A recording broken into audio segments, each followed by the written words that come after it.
All right, welcome everyone to today's training on the culturally responsive measurement tool, protective factors.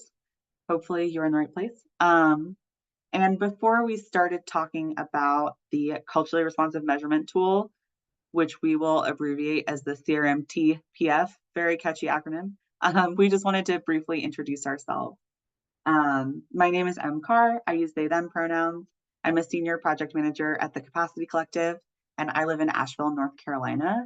But I used to live in Tacoma and worked in King County doing home visiting for families with teen parents. And I'll pass it over to Meredith to introduce herself. Hi, everyone. It's nice to see some familiar names and faces. So I'm Meredith Williams, she, her pronouns. I'm the Director of Operations at the Capacity Collective, and I used to live in Renton, but have been a digital nomad traveling and working strange hours for the last few years. So currently in Sheffield, looking at a bunch of sheep out in a field, which is pretty awesome. Thank you all for coming. And we also wanted to take a moment to speak about the occupied indigenous land that many of us are on. I'm not currently in Washington State, but here in Asheville, I'm on Cherokee land. If you're in the Seattle area, you're probably on the traditional land of the Coast Salish, Duwamish, Muckleshoot, Squamish, and Snoqualmie people. And land acknowledgements without action are just words. And so we encourage you to look through these resources on this slide and think about your own next steps. We're going to be sharing out the slides along with the training recording in a follow-up email. So I know you can't click on these right now because they're on my screen, but they will be clickable when we share them later on, so you can visit these websites and explore these resources. Okay, so today we've got a lot to cover. We've got 2 hours. If you need to take breaks, get water, we're going to have a built-in break halfway through, but please feel free to do what you need to do. I know it's a long time to sit in front of a computer. We've already done our icebreaker and introductions. We're going to talk a little bit about protective factors next. Then we're going to talk more about what the actual survey tool is. Then we're going to walk through some implementation decisions, the survey delivery process, and then cover data scoring and analysis. And finally, we'll talk about next steps. So hopefully you'll be leaving today's training feeling ready to make some decisions about implementation. Okay. So the CRMT-PF is a measurement tool for protective factors, but what are protective factors? We have a definition of them up on the slide here, but to put it a little more plainly, protective factors are a strength-based way of measuring resiliency and health in families and communities. Best Starts for Kids wants to support children in King County growing up happy, healthy, safe, and thriving. That's their mission. And a lot of things go into having a family be healthy, happy, safe, and thriving, right? When I think about, the families that I used to work with and what would ensure their health, there's a lot of straightforward things that might go into that, like access to healthcare or medication that you need. Then there's sort of the next level out, these social determinants of health, like your housing, your access to fresh food. And then there's even less tangible things. And that is what protective factors are sort of there to measure and quantify. We know that a lot of the home visiting, early learning, home-based programs in King County, they'll do a great job of strengthening these protective factors in the families that they work with. And BSK wanted a culturally responsive way to measure those, which is where this tool comes in. So why is this important? Well, a lot of existing assessments out there are deficit-based and they measure risk factors, not protective factors. That's another way of thinking about those less easily quantifiable social determinants of health. If you think about assessments like the ACEs assessment, Adverse Childhood Experiences Assessment, that looks at the connection between adverse childhood experiences and adult health outcomes. And it's an important assessment. It's important to acknowledge the impact that trauma and abuse have on health, but we know that this and other assessments that focus on risk factors are disproportionately given to marginalized communities. So if you're working in a program and you're giving these screenings and assessments and you're focusing over and over again on trauma and potential risks, it might not feel great for the people that are taking the assessment. It can reduce marginalized groups like BIPOC communities, people with disabilities, immigrants and refugees, and others to only negative things. But we know that the families that we're working with are a lot more nuanced and complicated than that.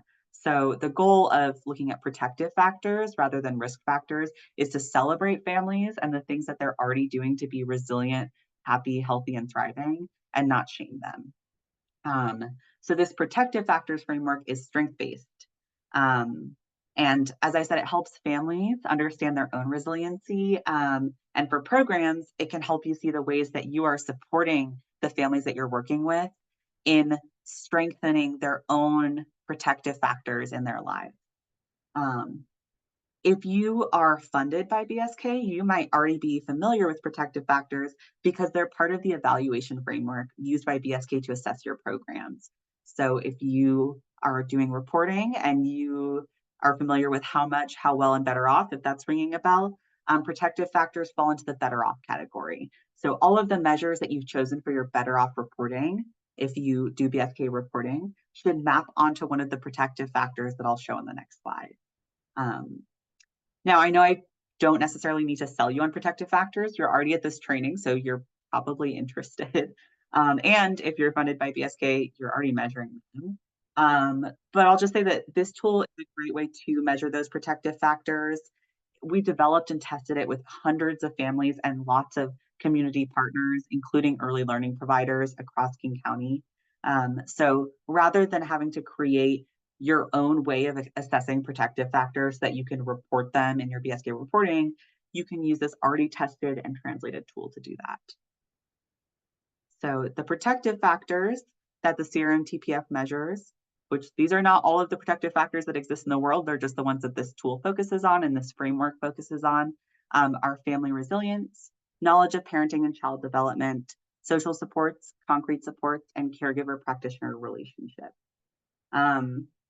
So all of these factors help contribute to strong, healthy families. They're part of a framework developed by the Center for the Study of Social Policy, and it's called the Strengthening Families Framework. Now, of course, these are all really large, complex concepts. They're kind of vague. Like, how do you measure something as subjective as family resilience, right? What does that mean? It probably means pretty different things to different people if you were just to ask someone on the street. Well, the way that we start is with a definition, and this is the definition that we are operating off of for this particular framework. Just so you know, other people could have different ideas of what family resilience is, but in this case, this is what we're focusing on for this framework. So the definition for family resilience is that families have adaptive skills and strategies to persevere when faced with challenges, crisis, and trauma. Now, there are some questions underneath, and these are the questions from the CRMT-PF that correspond to this protective factor. And you might be wondering, okay, there's 5 protective factors. Why is this not just a 5-question survey, right? The reason that there's multiple questions associated with each protective factor is because questions about parenting can be really sensitive. So we try to avoid just asking caregivers outright, do you think your family is resilient? First of all, we've got the problem that they might not have the same idea of what resiliency means as the one that we're working off of, right, for this survey. So they might answer yes, but they're thinking of something different than what we're thinking of. Secondly, if you ask someone that, when I'm filling out a survey, I know what answer like the survey wants me to have, and it's really tempting to just answer that, right? So if you ask a family that, especially if they're newer to your program, they might just say, yes, of course, absolutely, we're resilient, right? So by asking a variety of questions for each protective factor, and the way that they're formatted in the CRMT-PF is that they're statements that the caregiver can agree or disagree with. They help us get at the many aspects of this really complex, nuanced concept, right? So the way that parents respond to all of the statements on the screen here give us an idea overall of their family's resilience. The same holds true for all of the other protective factors. So we have knowledge of parenting and child development, which is parents and caregivers have age-appropriate expectations for children's abilities and understand and use consistent, effective childcare techniques. And I'm not going to go through each of the questions because we'll be looking at them more later, but just so you get a at-a-glance view of what they are. We've got social supports. Parents and caregivers have support from family, friends, neighbors, and community that helps provide for a family's emotional needs. Concrete support.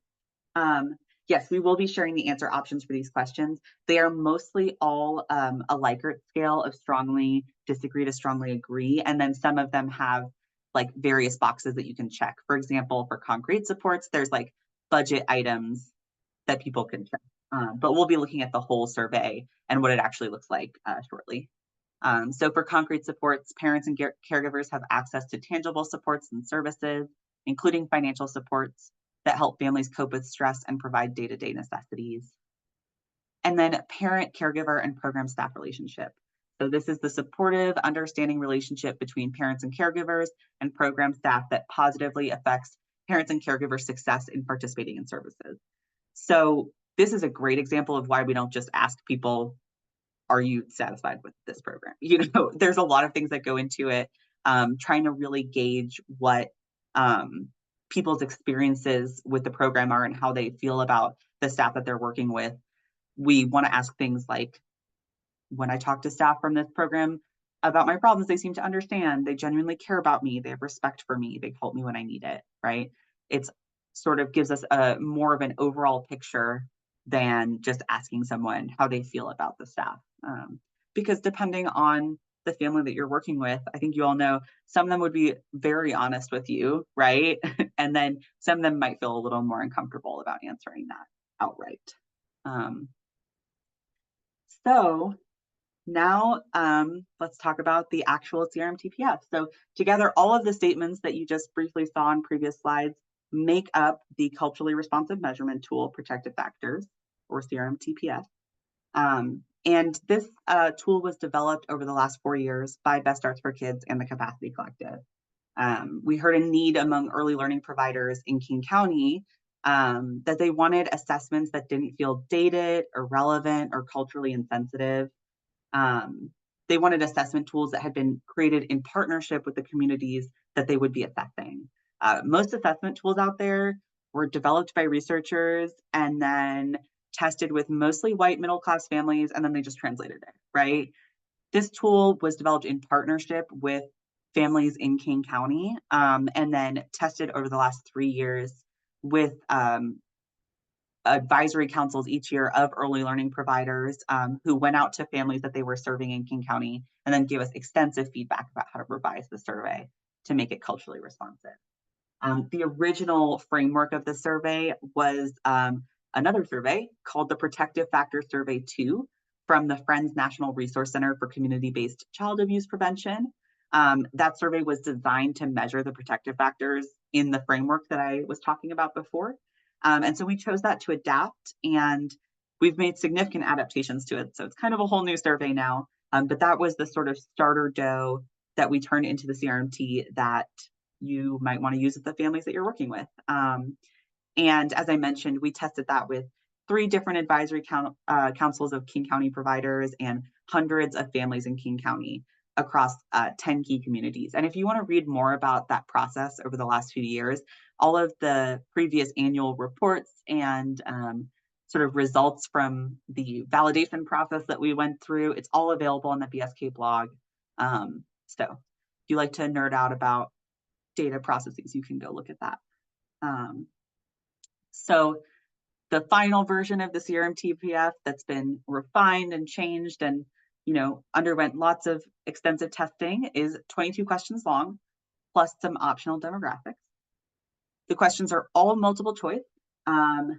Most of them are statements with a 5-point agreement scale from strongly agree to strongly disagree, and then some select all that apply questions. It's designed to be as flexible and low barrier as possible. So the survey takes about 30 minutes to administer. You can either give it interview style where you're asking someone the questions, or someone can just take it on their own.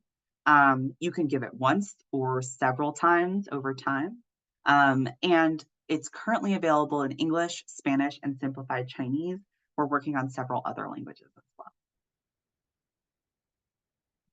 So this is what the CRMT-PF looks like, the first page. You can download these materials at the BSK blog. We'll share that link later. And the other languages are also available there. So page 1 opens with an introductory script up here in italics. I know it's really small.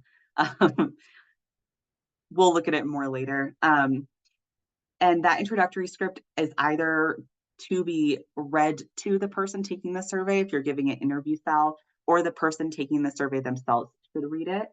I'm just going to point out briefly, and we'll talk about this more later, but there are several of these framing scripts throughout the survey, and they are crucial. They're a very important part of the measurement tool. You can see that we've pointed out that the questions are grouped by the protective factor that they measure. So family resilience is questions 1 through 5. Knowledge of parenting development is 6 through 9. This survey is modular, so you could choose not to measure family resilience. And so you would just skip questions 1 through 5, or if you're building it into your own database, you would just omit questions 1 through 5 when you're building it. So that's why they're grouped together like that. Some questions are select all that apply. Here's what that looks like. In the past month, were you unable to pay for select all that apply? And then people can just check this. And some of these questions only apply if you are administering the survey as one time or post-test. So you can see this purple bar here separates some questions here. And if you're going to be giving the survey like right when someone joins the program and then later on, you wouldn't want to ask them about their relationship with staff when they are just starting the program. We recommend that you have a minimum number of service hours before you start asking questions about caregiver-practitioner relationship. So the survey is designed to be very flexible. You can kind of just pick and choose which protective factors you would like to measure. And then finally, there are some optional last pages and sections. This includes participant information and demographics. If you already collect demographics and you don't want to give the survey anonymously, you can skip this section. Maybe you don't want to ask people this again. But if you would like to give the survey anonymously, you can use this page. That way you can still break things down by demographic without relying on the demographics that you collect during your client intake process. So this includes expanded demographic categories, which were suggested by the advisory council that we worked with. And Meredith will speak more about how to break things down by demographic later when we talk about data analysis, but this page is really optional. And then the last section is some information about the client and the program. And again, this doesn't have to be collected in exactly this way, but if you have all of this in the database that you're working in and you're not giving the survey anonymously, it can be helpful to sort of look at these data points alongside the survey, how long the person was in the program, how many hours, things like that. This is not client facing, so this would be filled out by a staff member. And just a reminder, the CRMT-PF is currently available in English, Spanish, and simplified Chinese. It will soon be available in Somali and Vietnamese, and we hope it will be available in even more languages in the future. So we'll share links at the end of this training so that you can download the CRMT-PF and related training materials. All right, I'm going to pause briefly. Are there any questions before I move on to talking about implementation? I know this is going to be a lot of talking at you, so please feel free to chime in the chat or unmute if you have any questions.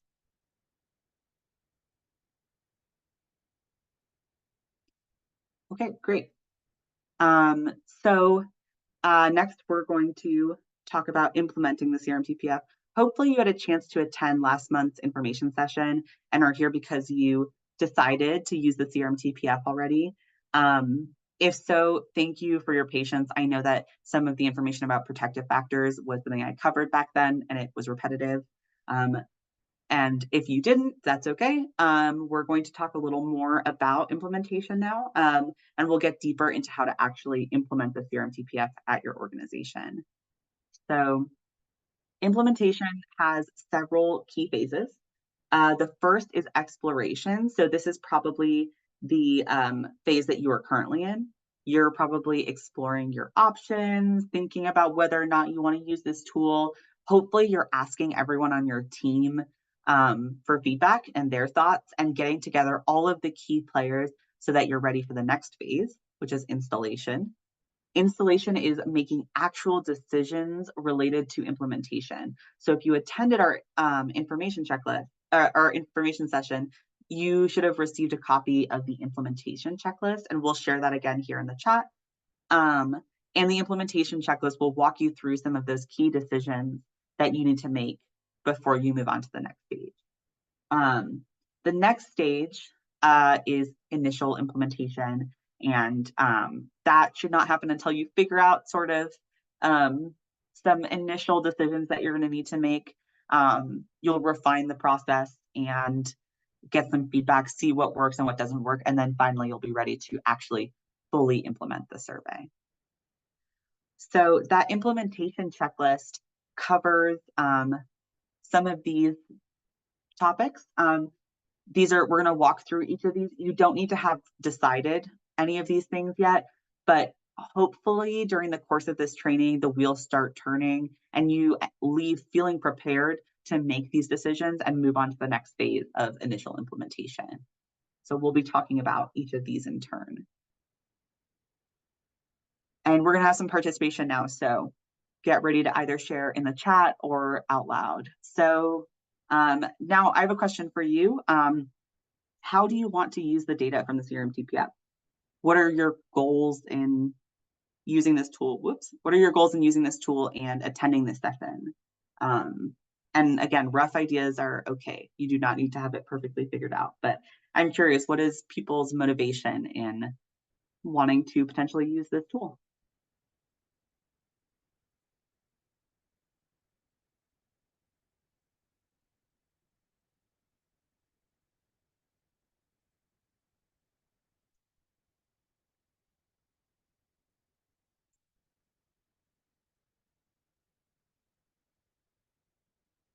Feel free to share in the chat or out loud.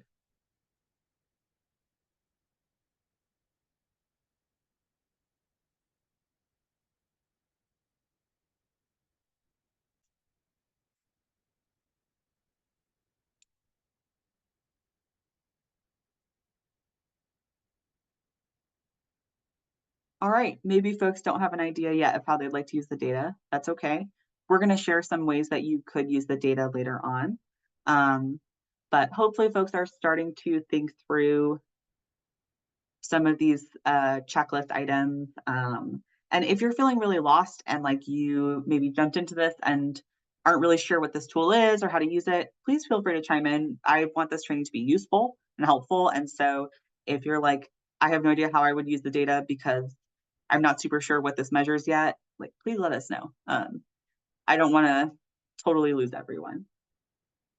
Question, can you maybe share how some of the grantees that already use this do use the data? I think that would be helpful. I started typing and then I was like, oh, no. And then I started typing and was like, no. I think just to spur some thoughts, it would be helpful to hear. Yeah, so this is a brand new tool, so no one uses it yet. This is the first training. But some of the ways that people could use it, and we heard this reflected back to us when we were testing it over the last few years, is that people who were testing it, they weren't actually using it. They were testing it and giving us feedback. But we heard from a lot of, especially home visitors, that they really liked this as a baseline needs assessment. This is a great way to learn more about their clients and just covered some topics that were maybe like awkward to just outright ask about, but really let them understand more what resources their participants needed. So, that's one like initial use that direct service staff might really enjoy. Not even thinking about analyzing the data, but just better understanding like what does this client need and where are they at? We also heard from some practitioners who were surveying families that they had worked with for a while that it ended up being like a really joyful reflection of their time in the program, that they felt like in asking some of these questions, especially about resiliency and social supports, people were reflecting back and thinking, wow, when I joined this program, like I felt really alone and I didn't have a good support network. But now, you know, that I've attended your parenting group or met other families in the program, like I feel really good about answering these questions. So that's one potential use. I see also in the chat that Ursula said program evaluation, accountability to the communities that we serve, cultural humility and competence, and information to inform a treatment plan. Yeah. So that kind of touches on some of the things up on the screen. And before I sort of like jump into my spiel about each of these three categories, are there any other thoughts about how to use the data or what I just said?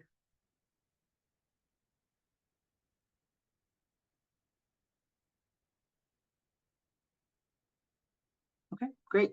So as I mentioned, if you want to use the CRMT-PF as a baseline needs assessment, you might want to understand where people are standing in their protective factor scores when they enter your program and be able to connect them with referrals and resources. That probably means that you would want to give the survey when people enter your program, right? Because you want to understand where they're at when they enter your program and what resources they need. You might want to give it interview style because you want to be able to start to build rapport and trust with the new family and, you know, have it be a conversation. That means that if you're giving it right when someone enters the program, you will not be able to effectively measure caregiver practitioner relationship, but maybe that's not a priority for your program, or maybe you would like to just use it initially as a needs assessment and then administer it again later on to understand caregiver practitioner relationship. You might also choose to give the survey in person as opposed to over the phone or Zoom because it could feel more casual to the family. Maybe you pair it with other forms as part of an intake visit. And maybe your data analysis will focus on people's response, particularly to the concrete supports and social supports questions. So trying to understand the resources that they're most lacking. Maybe you even use that information to inform future grants so that you can get funding to fill the gaps that people are reflecting back to you. You might also want to measure the impacts of your program. And also, none of these are like, you have to choose one. You can do all of these things. These are just some potential uses. And as you think about what you'd like to use the data for, it's going to inform some of those other decisions on the checklist, which is why it's an important thing to think through first.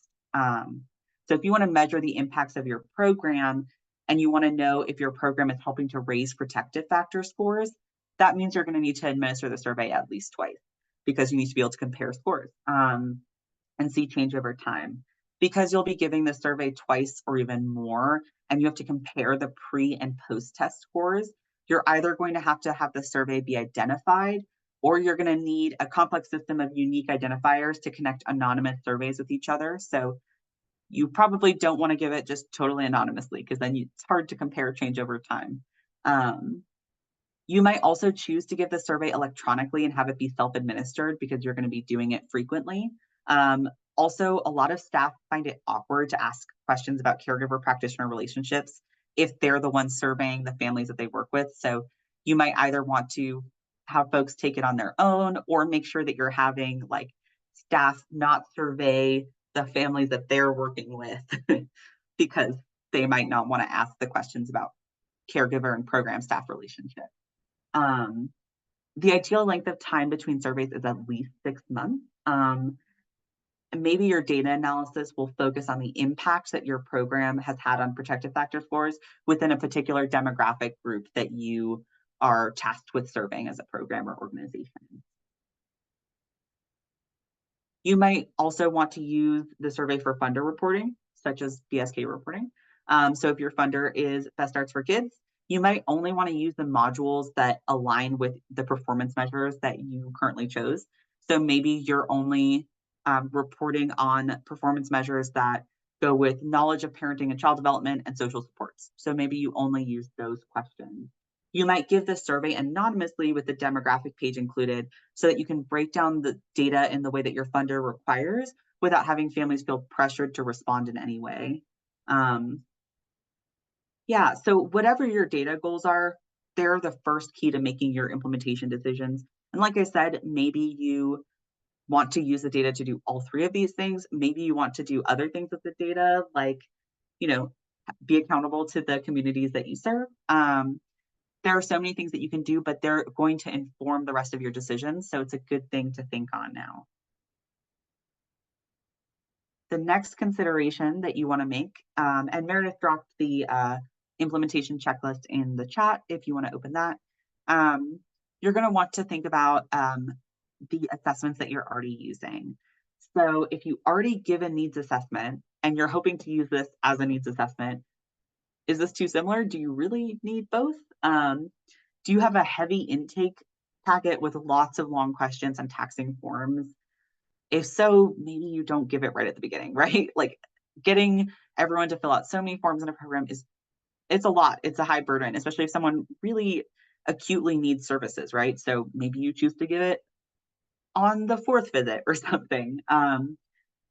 Also think about, will this have a positive or negative impact on the relationships you're building with the families in your program? Some of these questions are sensitive, right? They're questions that are really personal. They're about someone's life and their parenting and their experiences with how supported they feel.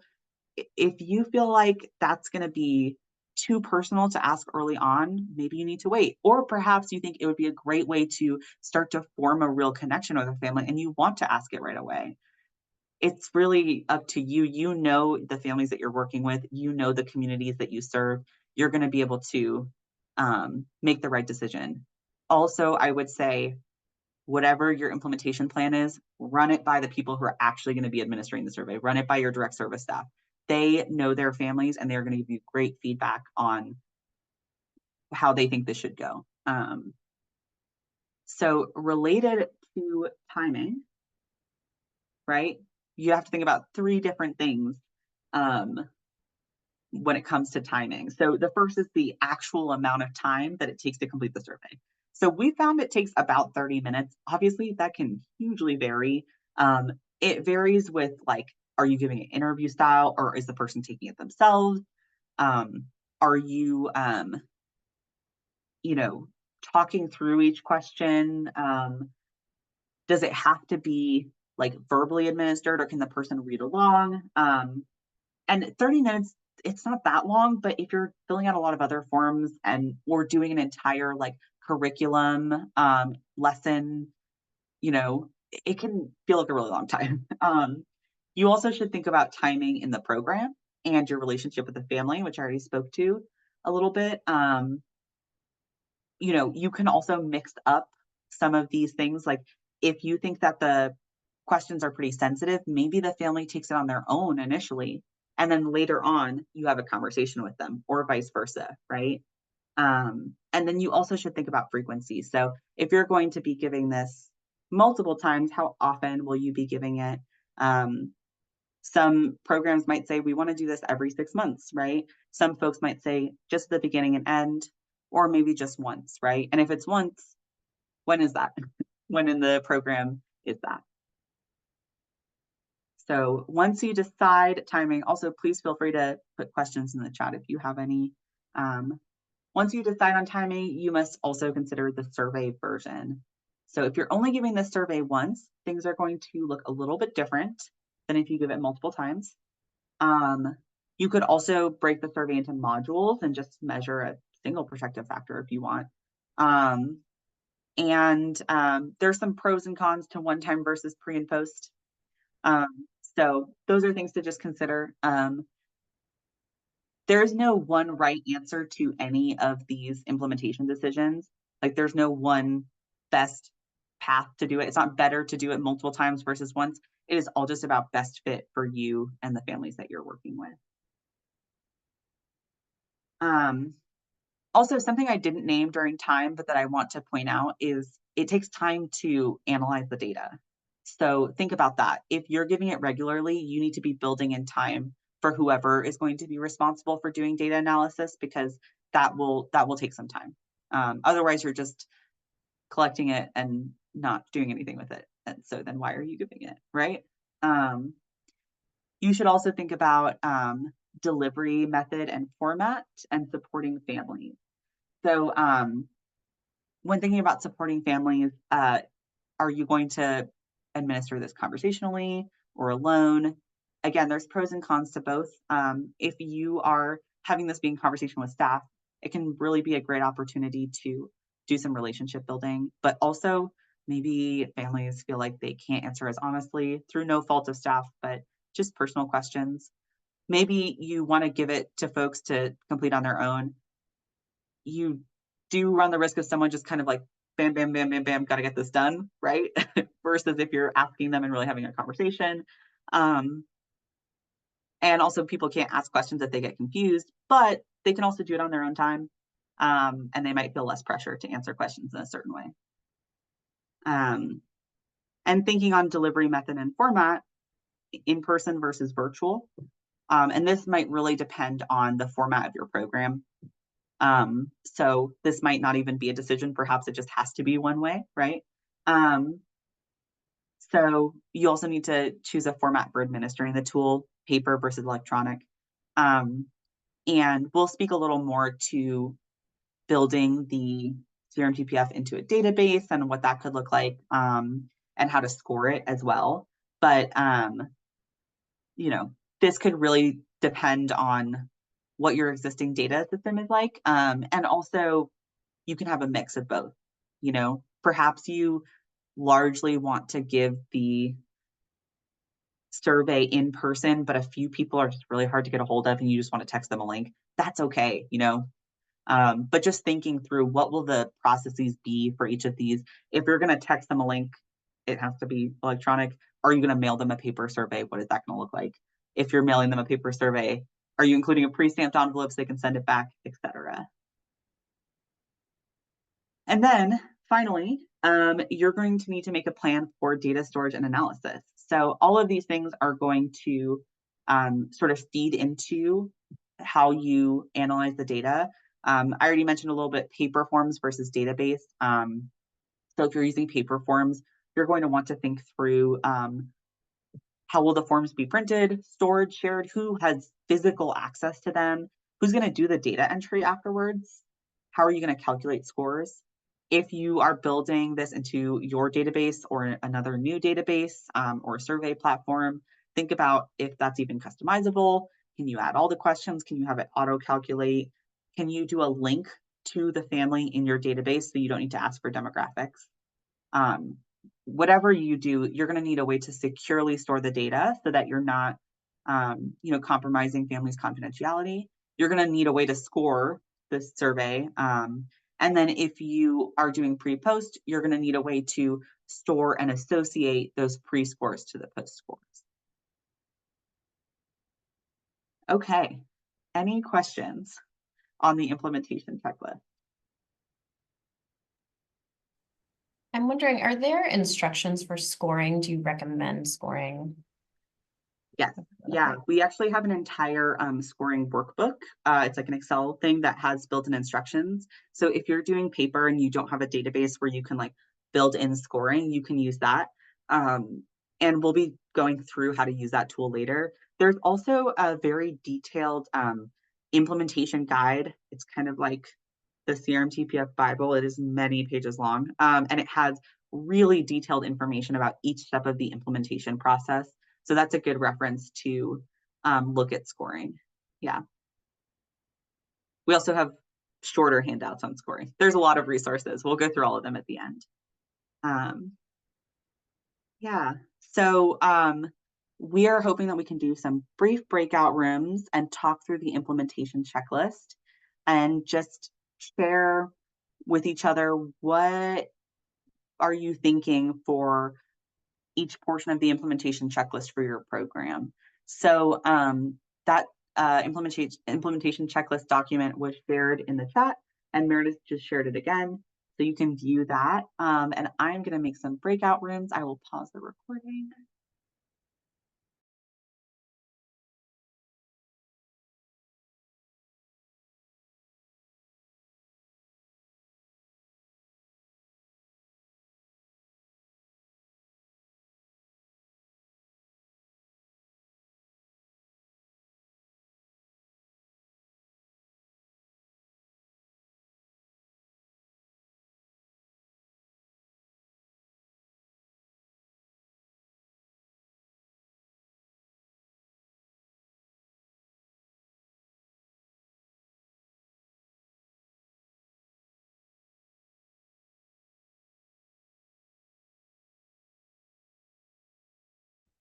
Okay, welcome back, everyone.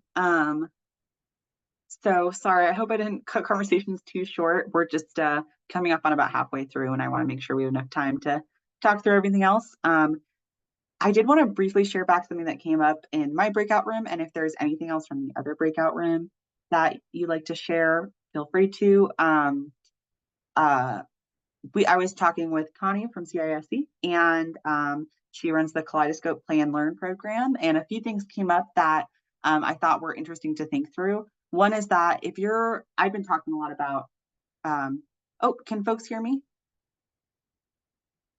Okay. I have been talking a lot about like home visiting, but that is not necessarily your model. If you run something that's a drop-in group, parenting group, something where people can just come and go, you might not really have that much control over who takes the survey, right? One way that you could administer it, if you don't have a lot of one-on-one time with families, is you could do what's essentially a focus group. You could choose to give the survey at the end of a parenting group or a class or a play and learn session. And you might be reading aloud the survey questions to everyone who has a paper copy in front of them. And they're filling it out and they're getting to ask you questions in real time as a group. That way you're maximizing the number of people who can take the survey if you don't have a lot of one-on-one time with families. And if you do that, you might want to think about giving an incentive like a gift card or a toy or a book to the family. Another thing that came up was that if you have a lot of overlap between programs in your organization and you have multiple early learning programs, say you have Parent Child Plus and a parenting group and a play and learn group, if all of your early learning programs decide to implement this survey and there's a lot of overlap in participants, you don't want to end up with a situation where you have a participant taking the survey 3 times in the course of 2 months, right? That could be really confusing and frustrating for them. So you're going to want to other programs and think through, how are we timing this? Are we just asking it one time for the whole early learning department? If we really want distinct measurements for each program separately, how do we make sure that it's not too much of a burden on participants? And also make it really clear which program you're asking about. Because if you're asking questions, especially about like caregiver staff relationship, and the family doesn't understand which program you're asking about, that could be really confusing. So those were a few things that came up in my group. Did anything come up in either of the other 2 breakout rooms that you would like to share?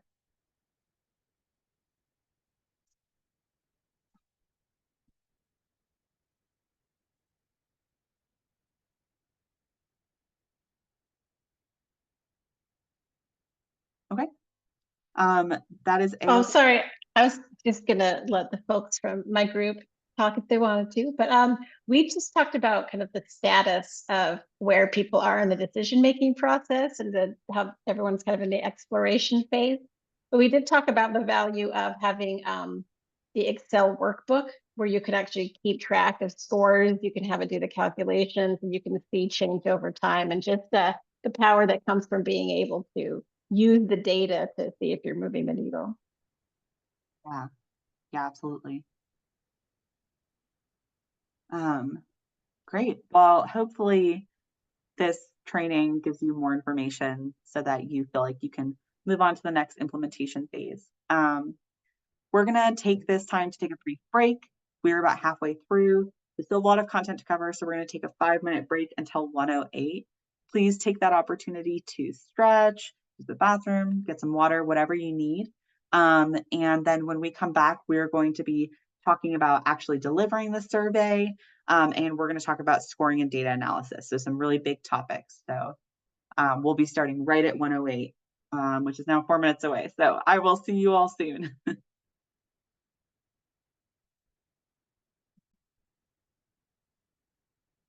Okay, we're going to get started. We have lots to cover, about an hour left. Again, if you need to take any other breaks, please feel free to. Okay, so now that we have talked through the implementation checklist a bit, we're going to spend the rest of today talking about survey delivery and data analysis. So again, you have to make those implementation decisions before you start giving the survey to people, right? But ideally, you think through your answers to everything on that implementation checklist, and do that as part of a team with the folks who are going to be delivering the survey. Maybe you solicit feedback from some families as well. And then you do a sort of test run, and then you might need to make some changes, right? Depending on what happens. Everything we're talking about today is covered in the implementation guide, which you can download from the BSK blog. So if you want to read more in depth about any of these topics, you can check that out. It's very long and thorough, and it contains everything you might possibly want to know about the survey and the implementation process. And there's several things that we're going to note about the survey delivery process.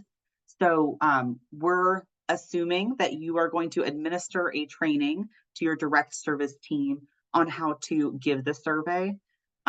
Even if you are going to be giving the survey as something that's self-administered by families and staff are not going to be giving it, you probably still want to have some kind of a training with them about the survey, the purpose for it, what you're going to do with the data, so that they understand and they can explain to the families that they're working with if there are questions. You might want to echo some of the points that I'm going to be talking about now in that training, like the information on how to adapt the survey. But other ones are things that you're going to need to decide in your planning process. So things like the informed consent. That's something to consider about survey delivery, but it's something you're going to need to decide before you actually start delivering the survey. And again, as before, please feel free to unmute or chime in if you have questions. So for any data collection to be ethical, there must be transparency and informed consent.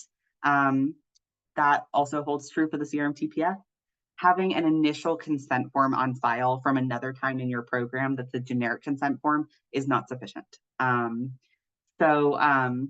Consent is different than informed consent, because informed consent means that someone actually really understands why they are taking this survey and what's going to be done with it and whether or not they can opt out. So they need to really have a thorough understanding of each of these points that are on the screen.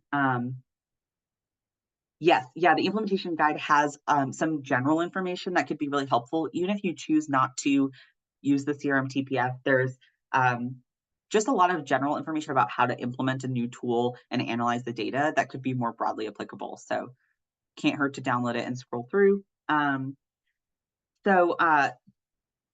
These components of informed consent should be present for any type of data collection you're doing, but particularly the CRMT-PF.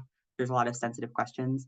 And the informed consent part of the survey could be a form that families complete, like there's text and then they, sign that they understand the bottom. It could be a script that's read out. Like it doesn't need to be, it could also just be talking points that staff talk through. It doesn't need to be super formal, like you don't need a signature. Just the goal is that families understand why they're taking the survey, right?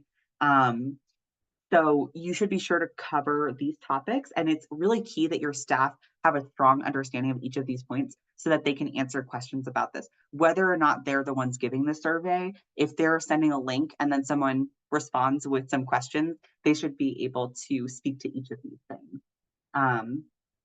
So before families participate in the survey, they should understand the purpose of the survey. So why are you collecting this data? Are you going to use it to understand the impacts of your program, to report to funders as a needs assessment?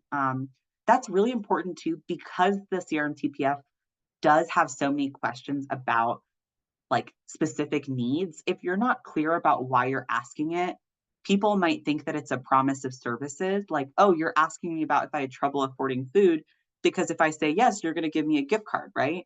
If that's not something that your program can do, you should make that clear so that people don't, feel let down, you're not breaking trust. People should also understand whether the survey is required.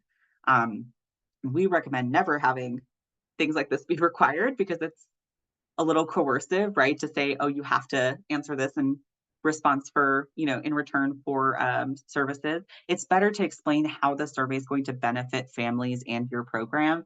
I guarantee you that the families that you're serving love your program, your organization, and they would do whatever you ask to try to support you and get you more funding. So if you can explain the ways that the survey is, a value add, you're probably going to get more buy-in than this is required, right? And you should also make it clear what way participants can choose not to engage. So can they just refuse the whole survey? Every question on here has a prefer not to answer, and you should make sure that people know that they can say that, especially if you're reading it out to them. Make sure they know that they can skip any question and say prefer not to answer. Let them know before they opt in or out of the survey what kind of data will be collected, right? You don't want them to opt in and then halfway through be like, I really wish that I had not said yes, this is uncomfortable, right? So let them know what types of data you're collecting and why. So for the CRMT-PF, maybe you would want to say something like, you're going to be collecting data on their current family strengths and challenges, including information about their family interactions, their parenting, and their current support systems. Let them know how the data will be stored and who will have access to it. So clients should know that their data will be stored securely, and you should be transparent about who will have access to the data and in what format. So if data will be reported to funders, be clear that it's going to be either aggregated or maybe it will be line by line, but not with identifiable information. Especially if you're including the section about caregiver and program staff relationships, you should be really clear about who's going to be able to see those responses and how. Because if someone is giving you important feedback about, the staff that they worked with, they might want to make sure that that staff doesn't know that they filled it out, right? So make sure that that's clear. And then finally, let them know how the data will be used, who it will be shared with, whether it's used for program reasons, organizational, maybe you're going to do some fundraising with it. Make sure that that's really clear. All right. So the next thing that I'm going to talk about, which I already mentioned before, is framing. This framing is not optional if you're giving this survey. I mean, technically, you can do whatever you want. I have no control over it. You could give a one question survey with just question one if you wanted to. However, I would say I strongly recommend that you include the framing because we developed it specifically based on feedback that we got from the advisory councils. This framing aims to try to answer some of the commonly asked questions that were happening over and over again from families. And staff should not just be prepared to read the framing if they're giving the survey interview style, but they should be prepared to answer questions on the framing. They should really understand the purpose of this tool. You should think through, so I'll show you the framing a little more closely in a moment. It's really tiny text right now. You should think through each part of the framing, and I'll speak a little more to that when I show it, because you want to make sure that it holds true for your program. And if you're building this survey into an electronic survey system, make sure you include it as well, so that it's not just opening with question one. This is the opening script. It's a little bit larger, so hopefully you could read it more easily. As I mentioned, you can see that this makes several things clear. It talks about the purpose of the survey, the topic of the questions, and what will happen based on responses. And it's really paramount that you think about what will happen based on responses. So, for example, if someone tells you that they can't afford food, maybe they'll be expecting that you'll support them with a food resource, and maybe that's not possible for your program at this time, which is okay, but you need to make that clear in the beginning or you will break trust. Similarly, your responses are confidential and will not be used against you in any way. That's really important to make sure that that's true, right? If you're a mandated reporter, you should make sure that the family understands that ahead of time, right? Families may feel scared to tell you certain things because they're scared that they will be reported to CPS. I know that I worked with mostly homeless young parents, and they were very scared to receive services because if they told anyone that they were homeless, they were scared that they would get a report. So make it really clear what's going to happen with the responses, right? You want families to feel comfortable being honest with you. And also, if there are certain things that are going to result in a report, families should know that so that they can make the call about whether or not they're going to tell you that thing. And again, make sure you make it clear that everyone can say prefer not to answer and skip a question if need be. All right. And then think about how you're going to offer support and follow up to a family based on their responses. You wouldn't want to take an Edinburgh survey, reveal to your provider that you're feeling very depressed, and then have them just say, "Thank you for sharing." And that's it, right? That would not be great. So similarly, like if someone tells you that they feel really alone and like they have no social supports, you don't want to just leave it there, right? You want to be able to follow up. You don't need to have like the answer in the moment, but it can be really helpful to make a sort of plan. Oh, great question from Ursula. I'll answer that in a moment. It can be really helpful to make a plan ahead of time about some of the things that might come up and make sure that your program staff have things like a resource list of common resources. And maybe you think about a follow-up plan for if difficult things are shared. So that people feel prepared, especially if staff are giving this interview style. You do not want to throw them into the water head first and have them just be like, I don't know how to respond to this really personal thing that was shared, right? So it can be really helpful to, in your training, practice affirming and supporting caregivers when they give difficult answers. It's a great thing to practice.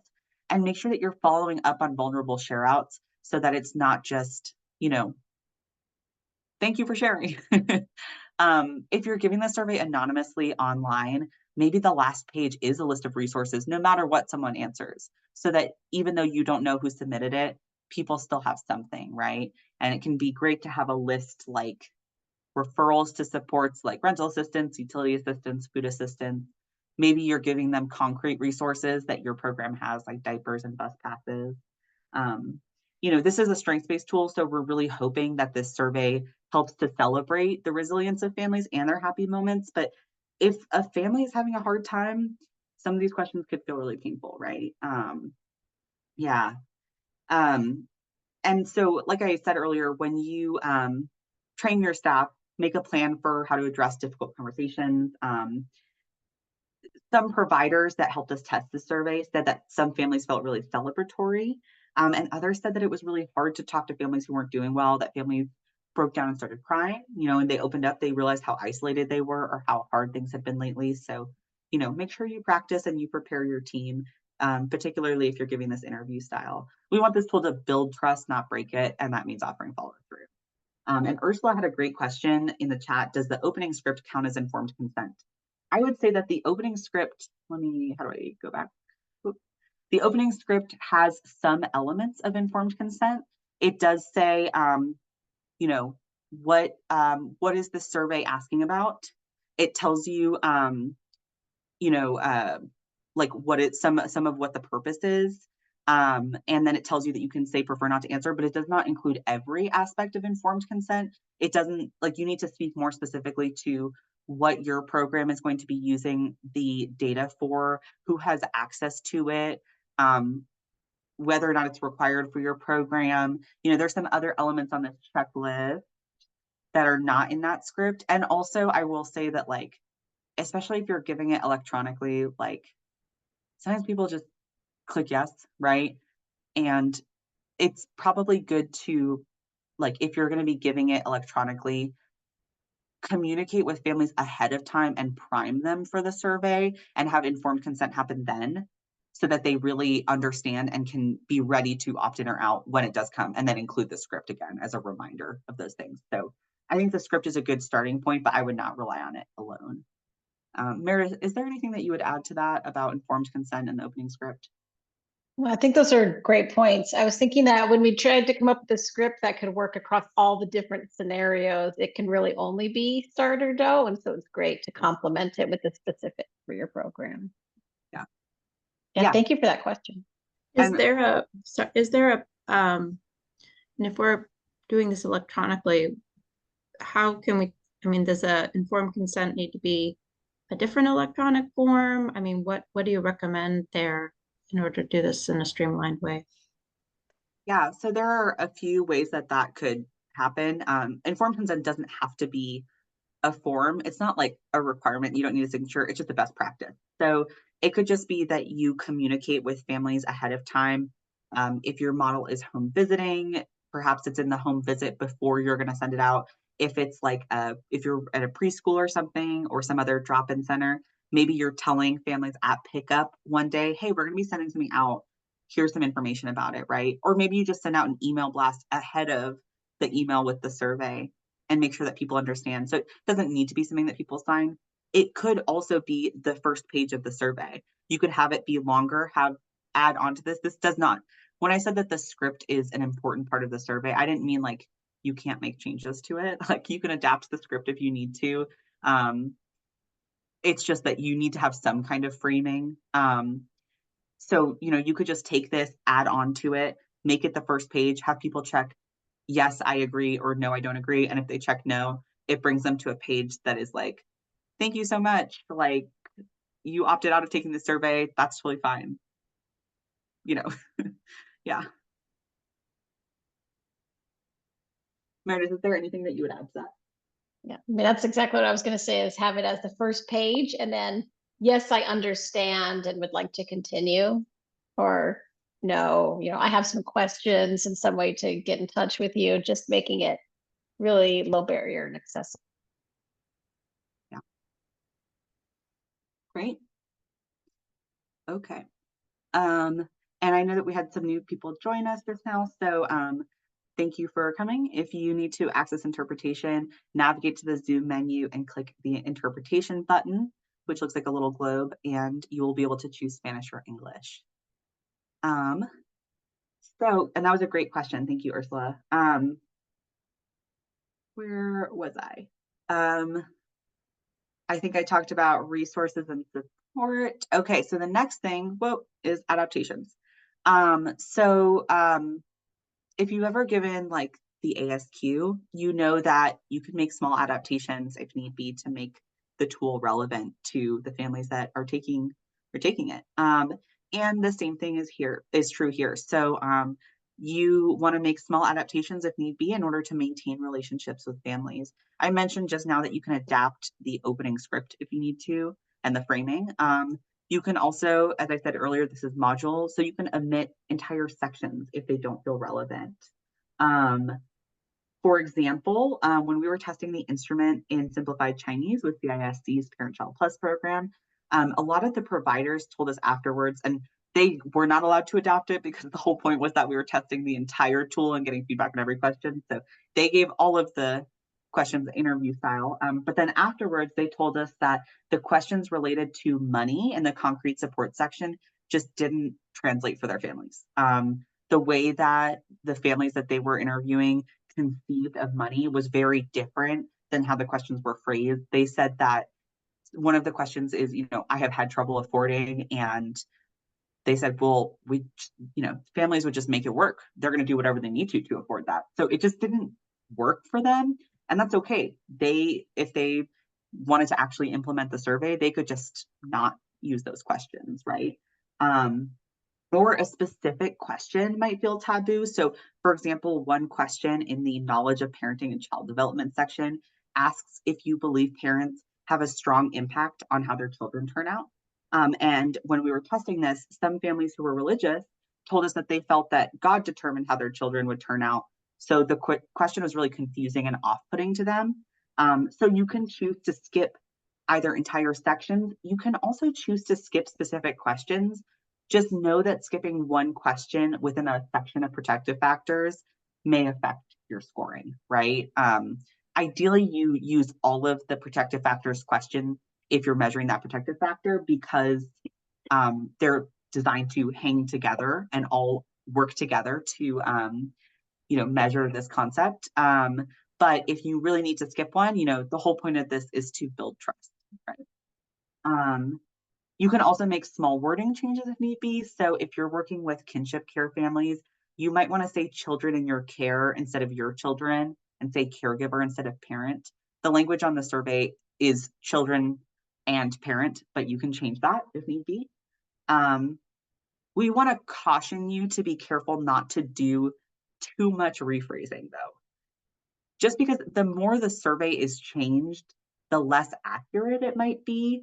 We tested this version both doing community testing and statistical testing to make sure that the questions that are in the survey and the exact way that they're worded actually correspond to the protective factors. if you change the wording of the questions too much, either by rephrasing them or by translating in the moment, it might mean that the entire meaning of the question shifts ever so slightly, which might impact the overall integrity of the measurement tool. And that also holds true for if there is a language that you need that this is not available in, I would encourage you to, first of all, let BSK know so that they can consider translating into that language in the future. And secondly, if you really need to have that language available sooner than, we can get it translated and tested, you're probably going to want to translate the entire tool and then have it checked by another translator and then have it checked by community instead of having staff translate it from English in the moment. And the reason for that is that if you have staff translate it from English in the moment, like they're looking at the English tool and reading it aloud in another language, they're going to pick slightly different words. Maybe even the same staff member from visit to visit will pick slightly different words than if you have a version available in the other language there that everyone can read from. Yeah. And again, if you're giving this as a needs assessment and you do not care about protective factors, then actually you can rephrase it however you want. It's just that if you really want to look at the protective factor score, you shouldn't rephrase the questions too much. Are there any questions about that? I know that's kind of like a lot of different concepts rolled into one slide.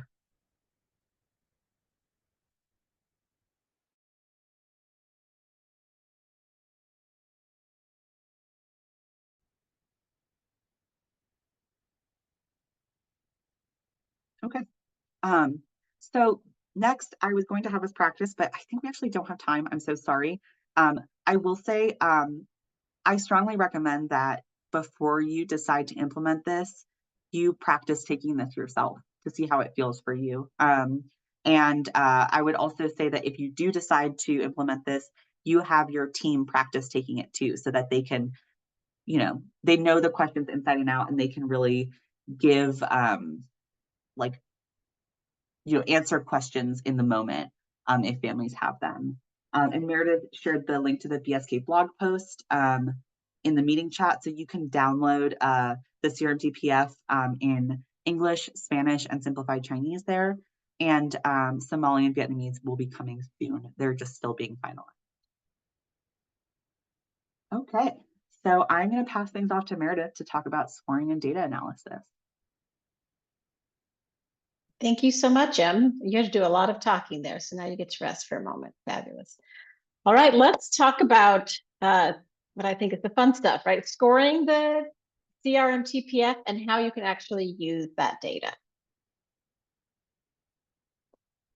Em, if you don't mind going to the next slide. Oh, thank you. So first, let's start with one of the tools that you can download with the tool on that link I sent. This is the scoring workbook, or it's kind of a scoring calculator that you could use. And using the calculator is, of course, optional and is probably most helpful if you use the paper version of the survey, but it also offers us an opportunity to see how the scoring works. So I'm going to show a little bit of the calculator and screenshots here. It's an Excel workbook, and we built it in Excel so that you can do, or so that the tool itself can do a lot of the calculations for you. When you download the scoring calculator, it's actually a template. So rather than making changes to the original, you're going to want to make copies of it. So you always have a nice, clear template to come back to. And you'll want to save it to a place that everyone can access, or make a copy for each one of your home visitors, your staff members, your direct service folks, so that everyone can keep a version intact. On the first tab that you see here of the workbook, it gives you instructions on how to use the workbook. It talks about how to make copies of the tool, and it gives you an overview of all of the automations that we already built into it to do that automatic scoring for you. There are places all over the workbook that are going to make those calculations for you, and there should be instructions everywhere, but definitely let us know if there are questions so we can improve on it. And in some cases, it will even duplicate some of the data from one tab to another so that you can look at individual families and then look at all the families together. So it does a lot of those things for you, and hopefully you can get the hang of it pretty quickly. Just be careful to save the original and do a save as for a new version. On the second tab, you are able to calculate the individual scores first. So this is for an individual family in your caseload or in your program. And you can actually enter up to 30 families in here, but you can enter one at a time. You can go question by question and module by module and put in the score, and it will automatically calculate for you the score for that section and an overall score for the whole survey. And it works no matter how many sections you keep in there. The score for each section is going to be an average of the scores for that section. So all 5 questions in family resilience, it'll be an average of the scores across those. So if there are, it'll count up all the questions, divide by 5. So the higher the number, the higher the family is scoring on that protective factor. Right? So if you are getting a lot of 0s and 1s, that's very low on the protective factor. If you're getting 4s and 5s, then that's very high on the protective factor.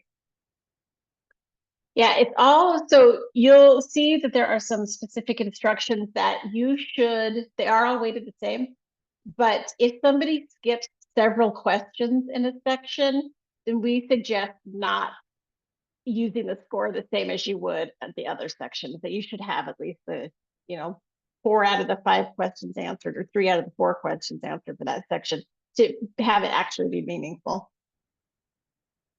Then so on the second tab, I said you can put in the families, and then the tab is going to calculate a score for each of the protective factors that you want and an overall average considering all those protective factors together.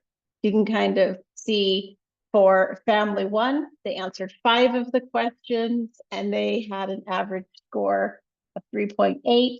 Family 2, they only answered 4 of them, but that was enough to still be able to get an average, which is 3.75. And the calculator, you can see it says that there's a minimum of 3. The calculator won't calculate it if they haven't answered at least 3 of the questions. So for each of them, it knows the cutoff that we suggest. And on the third tab, you're able to calculate group scores. And what I mean by that is to look at your program as a collective group, like putting the scores together to see how are we doing as a program. So this could be each individual direct service staff might want to know, how's my caseload doing? Like they could do their own calculations to see, is my caseload improving over time? I learned this new intervention, I've been trying it. Is it moving the needle with my families? Anything like that. You can do it as a program or as a subgroup of the families that you're working with. When you enter those individual families on tab 2, they automatically fill in on tab 3 so that you don't have to retype that all over again. So then there's the automations. It's going to figure out your family total score, your family average protective factor score, a total group score. It's going to calculate, or it's going to count how many families you entered so that you can get an average group score. So you can say, okay, on average, how is my program doing? How are all of our families doing, or this group of families doing?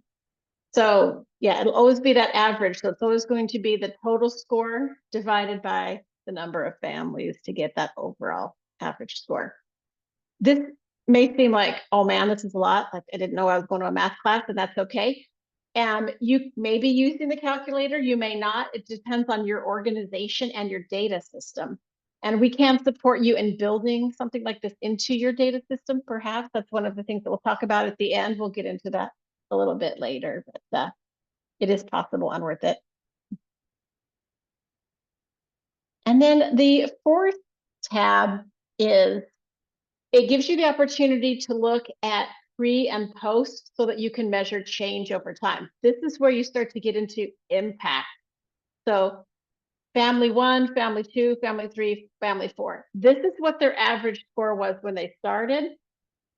Here is their latest score. So maybe it's at exit or it's 6 months after starting. Whenever you gave them the second test or the next test, if you're going to do multiple, you put in 1 and then the next one, and it's going to figure out first a raw difference, just subtracting pre from post. Just raw difference. What's the difference? And then it's going to tell you how big of a change that was. And it will tell you if it's a positive or a negative, meaning did the score go up on average? That would be a positive. Or did the score go down on average? So it could be that somebody's protective factors have gone down, and you would be able to see that here in the columns for change. Or if it's easier to see as a percent change, then there's a percent. So I just, put in, this is all fake data. These aren't real families. So you can see that it calculates all of those scores for you. So a lot of this is automatic. And we did leave space if you want to, if you have a caseload that you're working with, you can save a family name or number into those so you know which family it is, so you can look at it at that level. But that's optional, and it depends, is it HIPAA protected data, whatever your organizational norms and rules allow for the type of data that you're working with. You can use it in that way where you're keeping track of your families, and you can see, oh yeah, this family, this is where they were, this is where they are. Do we need to have some sort of intervention, or do they need more support from us?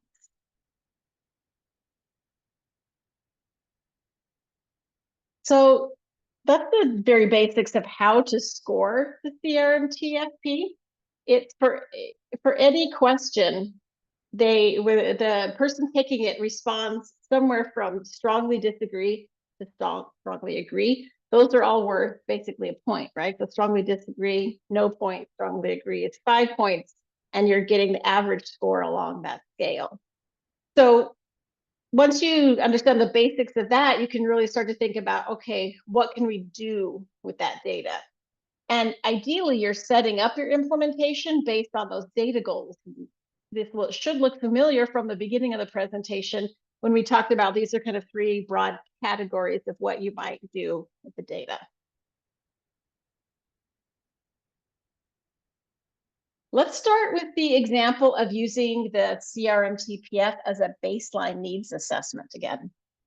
This is the scenario, again, you only need to give the assessment one time, and you're using it as perhaps a conversation starter to get to know the client.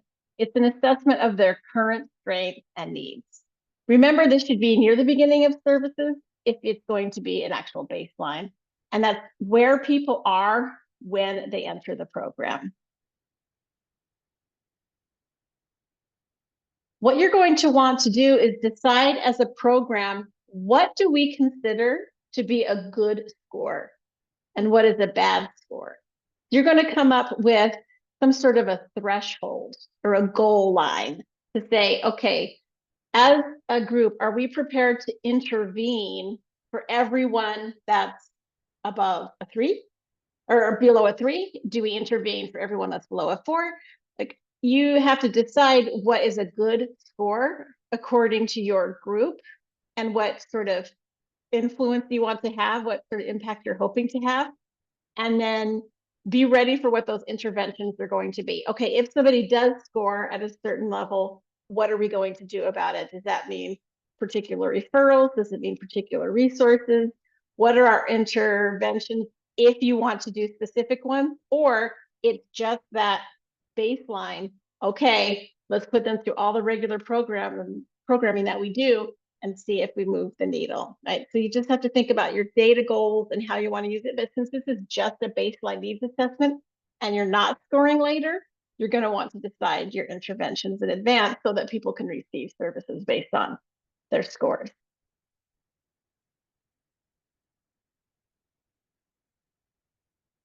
All right. So, for example, when you have these individual family scores, you could look and say, okay, knowledge of parenting and child development, it looks like they scored pretty low. Perhaps what we can do is give them a referral to parenting classes, or maybe we can share some of these child development resources. We'll share that podcast that we really like if that's what they're into, or I'll share these handouts, or we'll have a couple extra lessons about particular child development things. If you see that a family has rated pretty low on concrete supports, and those are those questions about what they're having trouble affording, things like that, maybe the intervention is to support them in getting benefits. Maybe it's a referral to a program that can support them in some particular way, right? Just having a sort of list of resources that you can share with people. If there's a low score in social supports, maybe that means, okay, we can look at our program and say, hey, we have a lot of people coming in with low scores in social supports. Do we need to have a social element to our program? Or are there networking opportunities out there in the community already? Do they need support finding some high quality childcare? Do they need some relationship support? And that's why they're scoring kind of low, right? So just thinking through what you can do with those scores.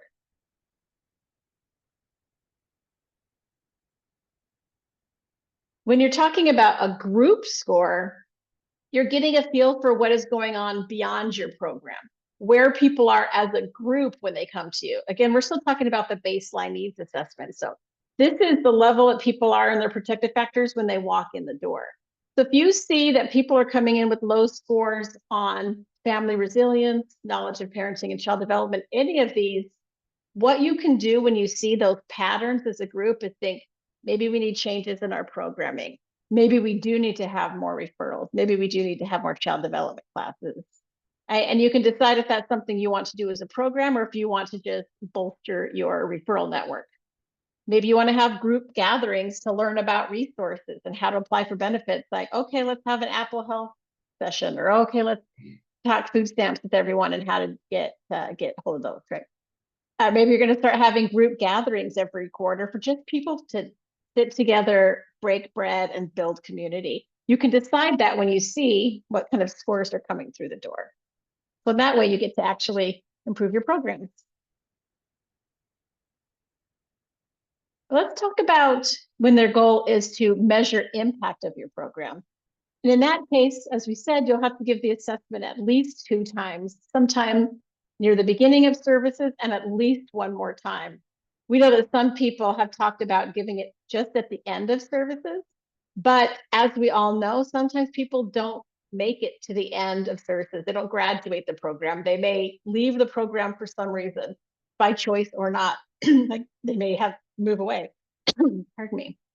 So it's not a bad idea to give it every 6 months or every year, depending on how long your program is, so that you at least have a post score sometime before they've dropped out, ideally. Right? So if they don't make it all the way to exit, you still have a pre and a post that you can work with.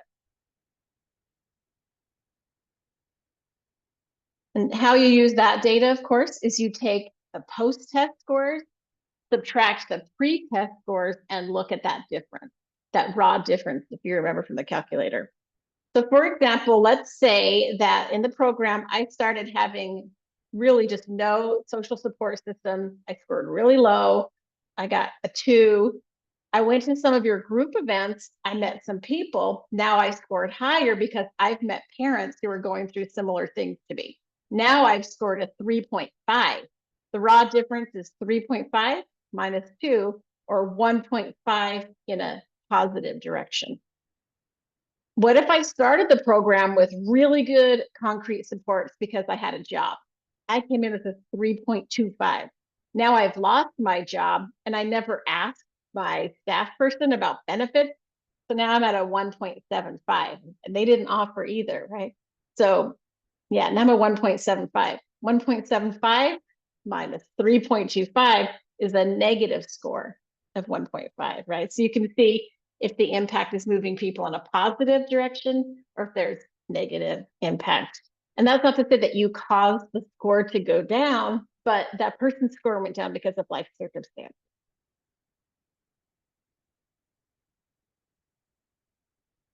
So the scoring calculator, or building in a calculator, building this into your data system, can really help you see the scores so that you can act on them.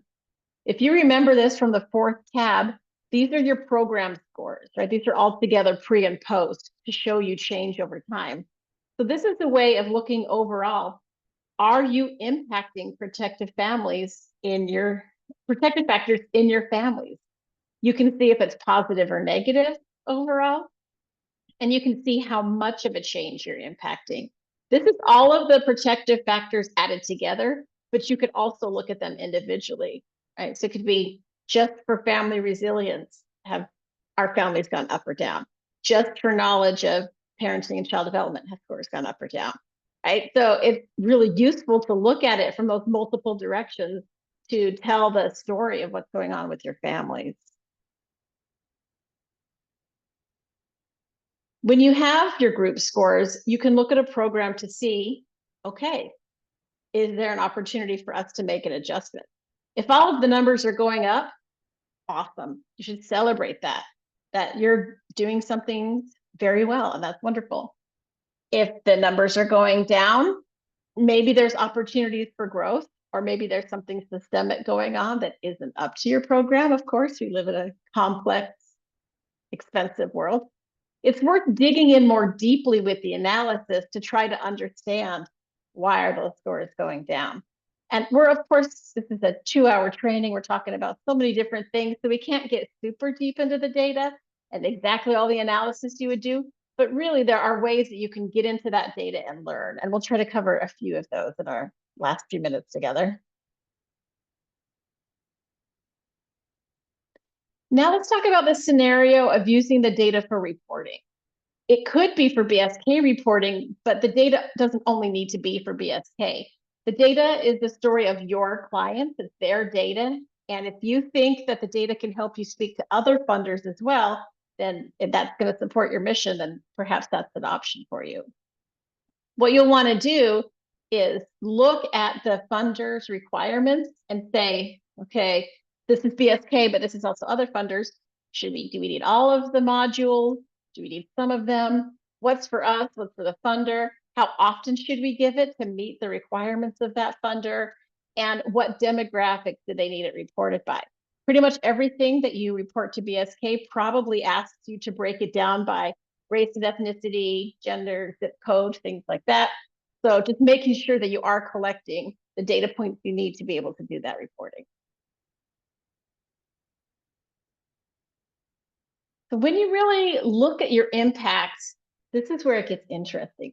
You can see if you're having an impact overall or in individual families, but it could be more complicated than that. If you use the CRMT's demographics or the ones that you're already collecting, you can use your data to do some equity tests on those data. And this is a crucial way of understanding your impact.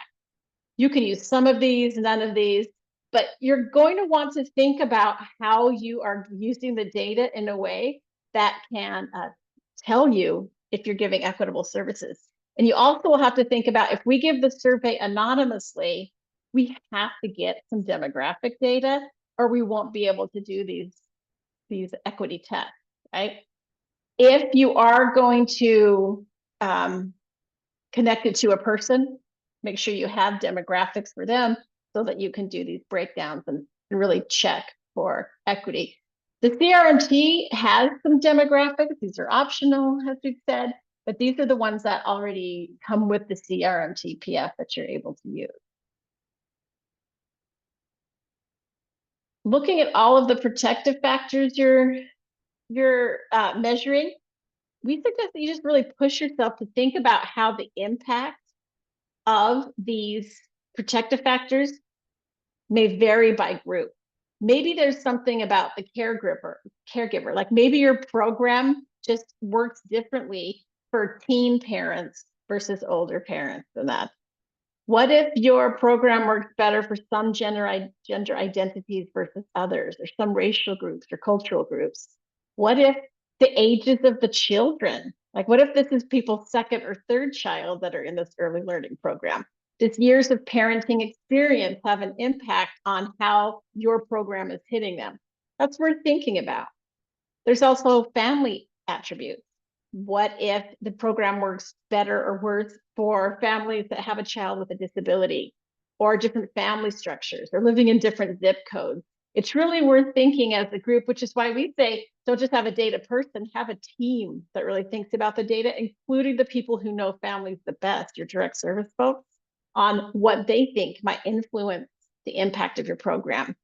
And if you're already collecting some other data points and you're not doing it anonymously, maybe you know something about if someone is a refugee or if they're part of the LGBTQ communities. There are all these ways that you can sort of slice and dice the data to check your impact. The easiest way to look at your data by group is what we call intersections, or if you took any statistics classes at some point, it's a crosstab. So this is where you take one piece of data. In this case, it's our protective factor score, and you break it down by another piece of data. And in this case, I used household structure. And again, this is all made up. But it's amazing the story that starts to emerge, because you could say, okay, on average, our families scored a 2. But it becomes way more nuanced when you start to look at, okay, well, who scored higher, who scored lower? Let's unpack that too, right? It's pretty amazing. So looking at a table like this might be a little bit intimidating at first. So how do you dig in and figure this out?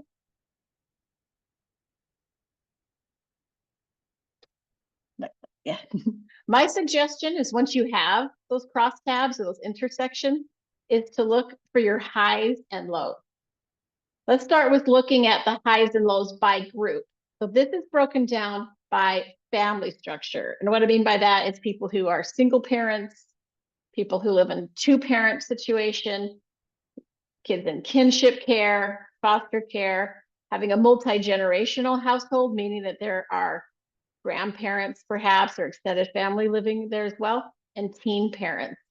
I always look for the highs to show me, okay, who's it working most well for, and the lows, okay, who's is it maybe not working as well for. For single parent families, you can see that the first orange column there, it looks like there's been a pretty great change in family resilience scores, one of the highest, but not as big of a change in knowledge of parenting and child development. Okay, what is an intervention, or how can we as a program react to that?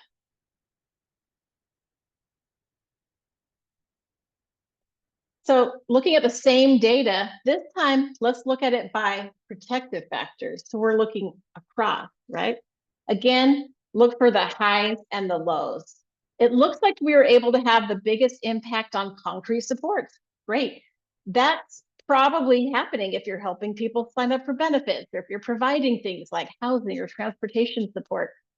Concrete supports have improved the most for 2-parent households and teen parents, but it hasn't been as helpful for kinship care or foster care families. Maybe your program can do something specific with those families and getting them on benefit, right? Or whatever it takes to help raise those concrete supports. It also looks like, in this case, social supports are where you've been able to make the least impact. How can you use that data to better support your family? And then I know we just have a couple of minutes, so I'll say, anytime that you are interacting with the data, it should be a conversation, not a dialogue, right? Look at it and then ask more questions and just stay curious.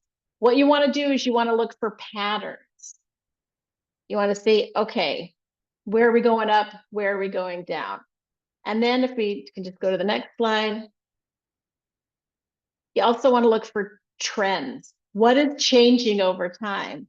All right, so starting in the first half of these are reporting periods, right? So starting in the first part of 2024, this is where these scores were. Now that we're at the end of 2025, it looks like family resilience, pretty stable. That's doing all right. But knowledge of parenting and child development, look at that. We've been going up over time. Concrete supports, if I just looked at 1 year without thinking about the other years, maybe I wouldn't notice they're actually decreasing. Right? Is there something we need to do to intervene on that? And then social support, that one is relatively stable, right? So it gives you this opportunity to look at your data in a few ways. I'm so sorry you don't have a lot of time left. No, that's okay. Sorry, folks. I know we're close to the end of time. I talked too long initially. I just want to briefly touch on some next steps. We've talked to you for a couple hours about this survey, so I want to share some options for what you can do now. So hopefully you have some more information. You can make an informed decision about whether or not you want to use this survey tool, and maybe you're excited about the data possibilities for your program. So the 3 biggest next steps are to access the print materials, get implementation support, and then if you would like, and if it applies to your organization, get involved in the community validation process. So if you want to access print materials, we have got a lot of downloadable materials. Meredith shared the link in the chat. You can download the survey tool itself in multiple languages, the implementation guide. There's also shorter quick guides that are just a couple of pages and a bunch of one-page handouts. Unfortunately, all of the supporting materials are all in English right now, but the survey is available in multiple languages, which are listed here. I'll quickly click through this. We've got training videos coming soon. They're not done yet, but those will be like 5-minute videos that cover some topics that might be interesting to programs that are using this. So I've already talked about the implementation guide. It's very long. It's very useful. I would go to it if you have like a specific question you want answered. If you want more of a broad overview of a topic, I would look at the quick guides, which are just a couple of pages. Also a great thing to share with other like organizational or program leadership if you need to just give them a quick overview of what the heck this new thing is and what's the point of it.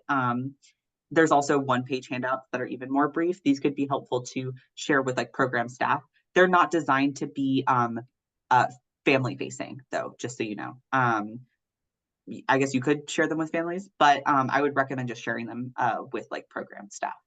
And then we've already talked about the scoring calculator, and we're gonna have a couple of videos coming soon. There's a QR code for downloading materials, but there's also a link in the chat.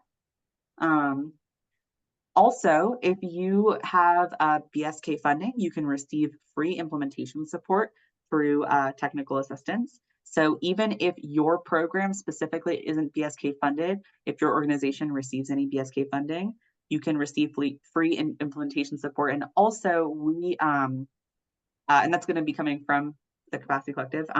If you don't have BSK funding, but you want support, please consider filling out the form I'm gonna share so that we can understand who might want support and can't currently receive it, and hopefully take some steps to address that. And you can email us actually if you want support, and I'll share our email in the chat. Or maybe Meredith can, because I can't seem to copy it. There we go. And that support will be personalized. It'll include guidance for the implementation checklist, sort of thought partnership, and also some support with data storage and analysis. So you can scan that QR code or email us. Finally, if your organization serves families that speak Somali or Vietnamese, or you know of another organization that you think would be a good fit, please consider getting involved. You can sign up for our interest list and we'll get in touch with you. That form is in the chat. This is a compensated opportunity for organizations. It is a time commitment, but not only will organizations receive compensation, but also families who take the survey. So please consider sharing this out, letting other organizations that you know that might be interested know about this. We want to really thoroughly test each language to make sure it's well translated. So that's what this process is. And I know that we are at the end of time. I'm going to stay on for a little bit. If folks have questions, please feel free to either email us or you can stay on and talk. And a big thank you to our interpreters who stuck it out for 2 hours and did a lot of interpretation of a lot of talking. So thank you. Thank you all so much. Yeah, thank you for coming. I'm going to switch to this slide so that you have our emails, but please feel free to stick around and ask questions if you have them. I had a question. Our organization, specifically our early learning department, works with about 500 families each